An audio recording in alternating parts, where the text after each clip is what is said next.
Hi everybody, welcome to our Advent Devotional. Tonight I got my friends Apollo and Jocelyn are here from our preschool, and we are going to talk about, what is this, guys? A present. A present, that's right. Apollo, do you like to get presents? Yeah. Why do you like to get presents?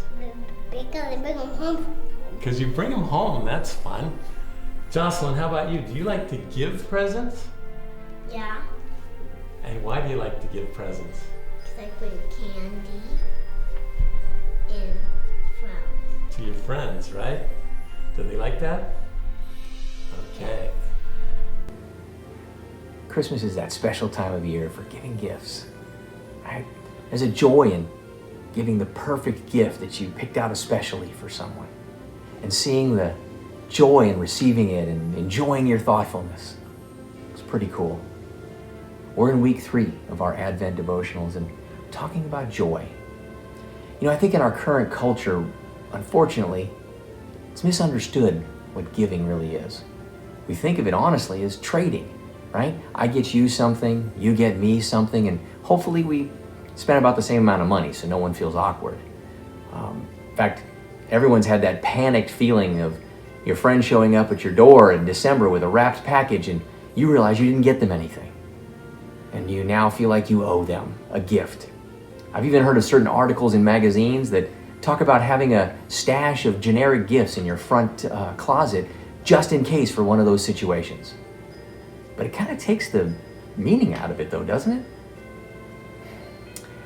I think God has told us the true meaning of joy in giving. And it's not a trade. It's not an obligation.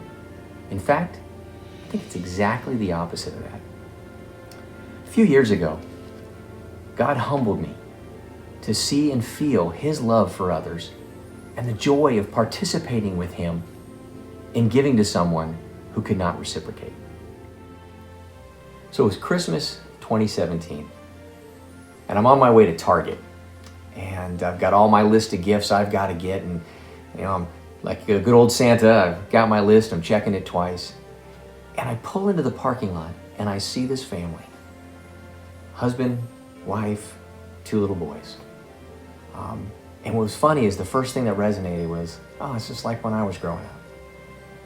But then the man's holding a sign and it says, lost my job. Anything you can do to help, please. God bless. And as I drove by and I saw that, it was just simple words, really fast, easy to read. And I pulled into the parking lot and I had this overwhelming feeling. And I verbally said out loud, this one's for me, right, God?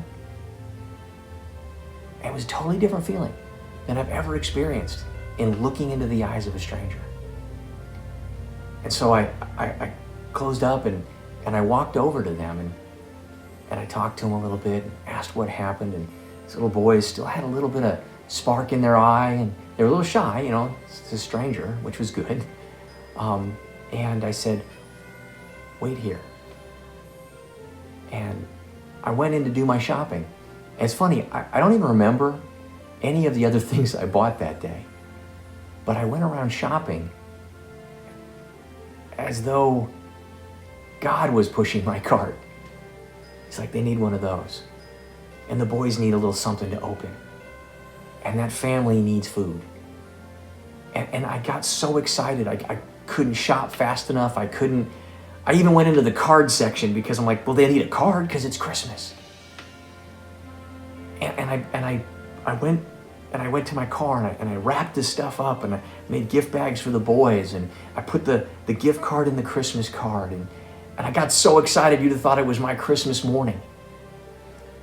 And I went over and I had these in my hands and I gave a gift to the wife and I gave little the bags to the boys and I gave the card to the husband. And he looked at me and his eyes filled up with tears and he said, thank you so much. Nobody seems to be stopping. And I said, no, sir, thank you.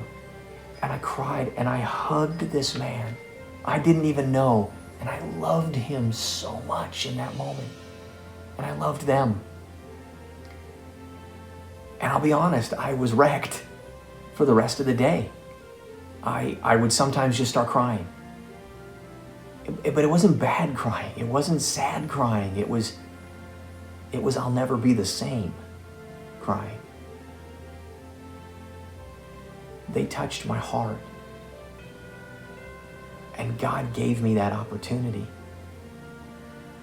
And just for a little tiny spark, I got to feel what it was like to give to someone who can't reciprocate and never even gave a thought about that. This was my chance. And I think that's how it is sometimes when God looks at his people. I love you. And it was that love that came down to us in Bethlehem so many Christmases ago. Matthew 2:10 and 11 tells us, when they saw the star, they were filled with joy. They entered the house where the child was with Mary, his mother, and they bowed down and worshiped him. Then they opened their treasure chests and gave them gifts of gold, frankincense, and myrrh.